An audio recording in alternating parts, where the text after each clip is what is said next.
कहानी शुरू होती है संगीत की एक छोटी सी दुनिया से, जहां संगीत का हर सुर, हर ताल मानो जीवन का आधार है। संगीत एक ऐसी भाषा है जो शब्दों से परे होती है।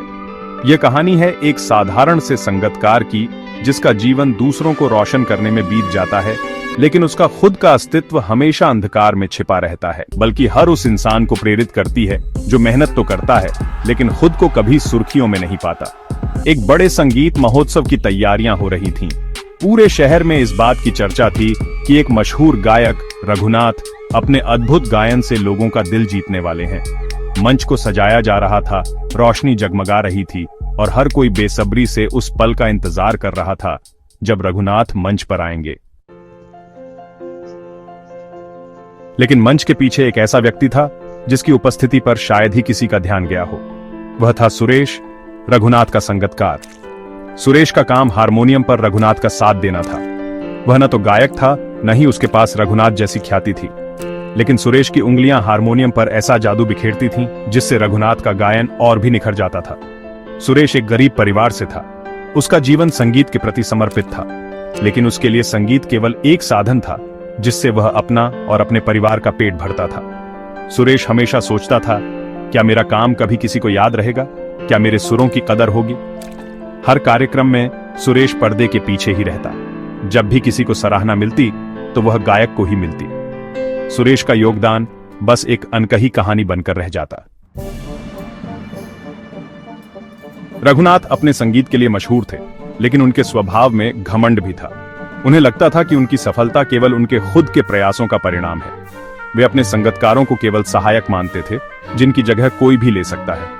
एक दिन सुरेश ने उनसे कहा, आपकी आवाज बेमिसाल है, लेकिन संगत के बिना यह अधूरी है। रघुनाथ ने मुस्कुराते हुए जवाब दिया, संगत तो हर कोई कर सकता है, लेकिन गायक बनना सबके बस की बात नहीं। सुरेश ने उनकी बात को दिल पर तो नहीं लिया, लेकिन उसने मन ही मन ठान लिया कि वह अपनी काबिलियत साबित करेगा। महोत्सव का दिन आया। रघुनाथ ने गाना शुरू किया और सुरेश ने हारमोनियम पर संगत करनी शुरू की। रघुनाथ की आवाज सुरों के साथ बह रही थी, लेकिन अचानक सुरेश ने हारमोनियम के सुरों में एक अनोखा बदलाव किया। उस बदलाव ने गायन को एक नई ऊंचाई दे दी। पूरा हॉल तालियों से गूंज उठा। सभी को लगा कि रघुनाथ ने कुछ नया किया है, लेकिन असल में वह सुरेश की प्रतिभा थी जिसने उस पल को खास बना दिया।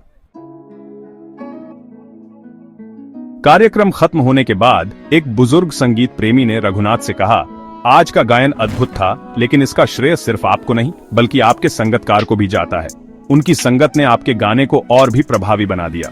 रघुनाथ ने पहली बार इस बात को महसूस किया कि संगीतकार का काम केवल पीछे रहकर मदद करना नहीं होता, बल्कि वह संगीत का एक महत्वपूर्ण हिस्सा होता है। उस दिन के बाद रघुनाथ ने सुरेश को अपना बराबरी का साथी माना। उन्होंने यह बात सबके सामने स्वीकार की कि सुरेश जैसे संगीतकार ही उनके गायन को जीवंत बनाते हैं। सुरेश को भी पहली बार अपने काम के लिए वह पहचान मिली जिसकी वह हकदार था। संगीतकार केवल एक कहानी नहीं है, ये एक संदेश है कि जीवन में हर व्यक्ति का योगदान महत्वपूर्ण होता है। जो लोग पर्दे के पीछे रहकर काम करते हैं, उनकी काबिलियत को भी सराहना मिलनी चाहिए। हम सभी को यह समझना चाहिए कि हर बड़ा काम कई छोटे छोटे योगदानों का परिणाम होता है, और जब इन योगदानों को पहचान और सम्मान मिलता है, तभी सफलता वास्तव में संपूर्ण होती है। तो अगली बार जब आप किसी को चमकते हुए देखें, तो ये जरूर सोचें कि उस चमक के पीछे कितने लोगों की मेहनत छिपी है। यही संगीतकार की असली प्रेरणा है।